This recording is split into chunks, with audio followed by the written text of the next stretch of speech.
figured we try this together.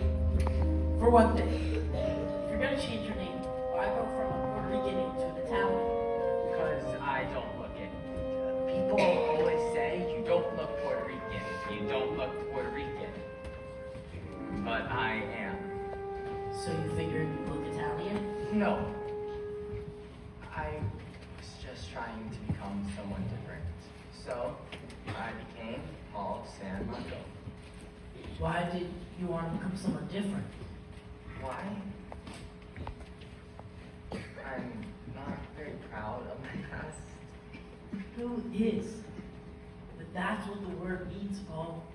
Past. That might be easy for you to say, but Look, wait a minute. What made you start dancing? Your parents? no. What do Puerto Ricans know about theater? Now they have Spanish TV, but back then, nothing. But my father loved movies. He'd come home from work and he'd take us to 42nd Street, and we'd go from one movie to another and another. I don't know why, but I always loved musicals. How old were you? 7 or 8. On 42nd Street? Yeah. It was a trip. Go on. I'd have to move down front because I couldn't see. I wear contacts now. I'd go down front, and these strange men would come and sit beside me and play with me. I never told anyone because, well, I guess it didn't matter. Why didn't it matter? Why? Look, Paul. If this is too rough for you, I have your picture and resume. No. Okay. From seeing all those movie musicals, I used to dance around in the street. I'd get caught all the time. God, it was embarrassing. I was always being said Charisse, which I don't really understand because, well, I always wanted to be an actor. I mean, I really wanted to perform. Once my cousin said to me, "You'll never be an actor." And I know she was telling me this because I was such a sissy. I mean, I was terribly effeminate. I always knew I was gay, but that didn't bother me. What bothered me was that I didn't know how to be a boy. One day I looked at myself in the mirror, and I said, "You're 14 years old, and you're a faggot. What are you going to do with your life?" By that time, I was in Cardinal Hayes High School. There were 3,000 boys there. There was no protection anymore. No homeroom where I could be charming and funny with the tough guys that fight my battles for me, like when I went to small schools. I liked school, but my grades got so bad. Even if I knew the answers to the questions, I wouldn't raise my hand because I would be afraid they would laugh at me.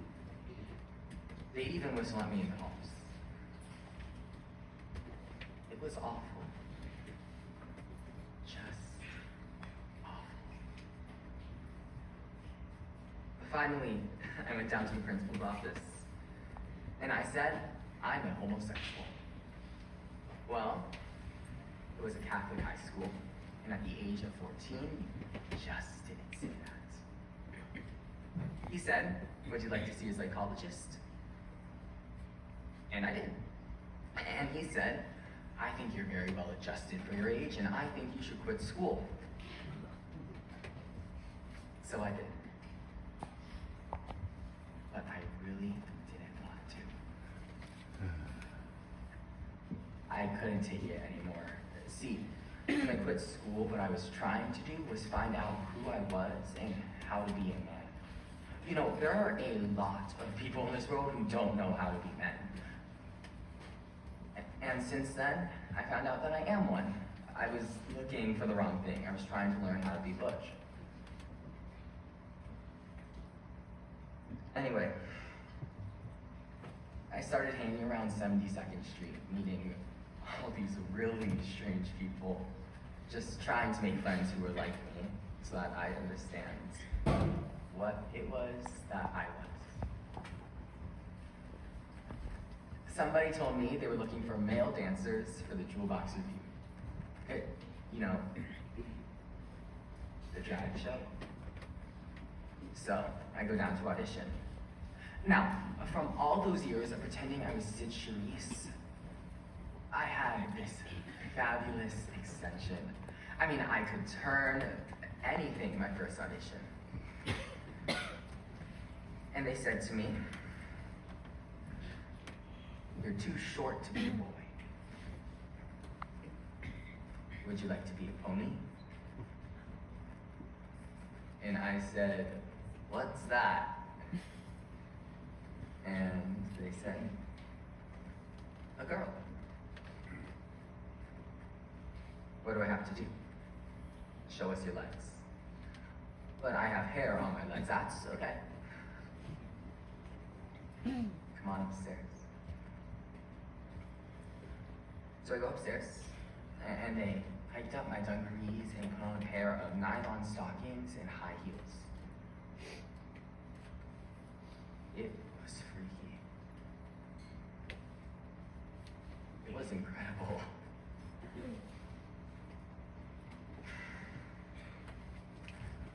I went back downstairs, and they said, "You have wonderful legs." And I said, "Really?" Terrific.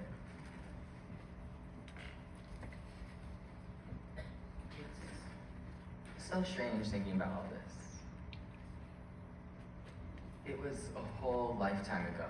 I was just past 16. Anyway, then there was this thing of me trying to hide it from my parents. That was something, because I had to buy all this stuff, like shoes to rehearse in, earrings, makeup, and I'd hide it all, and my mother would find it. I told her that there was this girl in the show, and she didn't want her mother to know what she was doing, so I was holding it for her. She believed me. Well, I was finally in show business. It was the asshole of show business, but it was a job, nothing to brag about. I had friends, but after a while, it got so demeaning. Nobody at the Jewel Box had any dignity, and most of them were ashamed of themselves and considered themselves freaks. I don't know, I think it was the lack of dignity that got me. So I left. Oh, I muddled around for a while. I worked as an office boy, a waiter. But without an education, it's hard to find a good job. So when the Jewel Box called and asked if I'd return, I did. We were at the Apollo Theater on 175th Street, doing 4 shows a day with a movie. It was really tacky. The show was gonna go to Chicago, and my parents were going to say goodbye to me and bring my luggage to me after the show. Well, we were doing this Oriental number, and I looked like Anna May Wong. I had these 2 great big chrysanthemums on either side of my head, and a huge headdress with gold ornaments hanging all around it. I was going on for the finale. And going down the stairs. And who who should I see standing by the stage door? My parents. I didn't know what to do. I freaked. I thought to myself, I know, I'll just walk quickly past them like all the others and they'll never recognize me. So, took a deep breath. And I started down the stairs.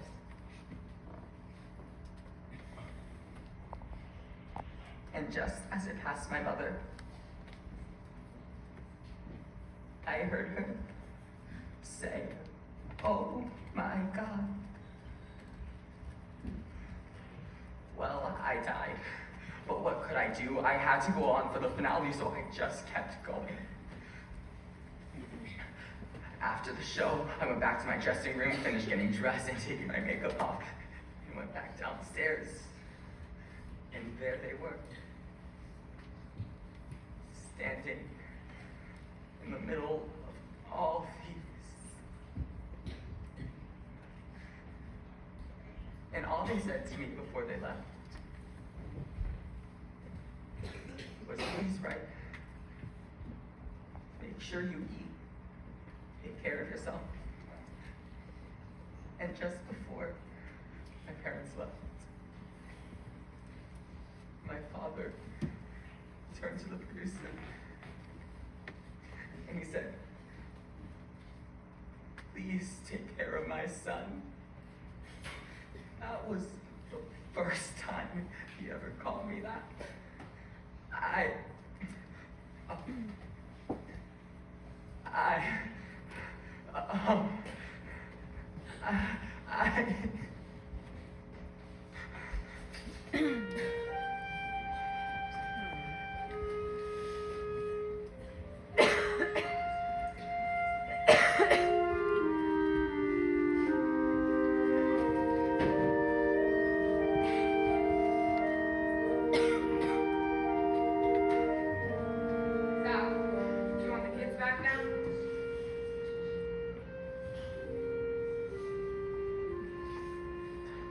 All right, bring them in.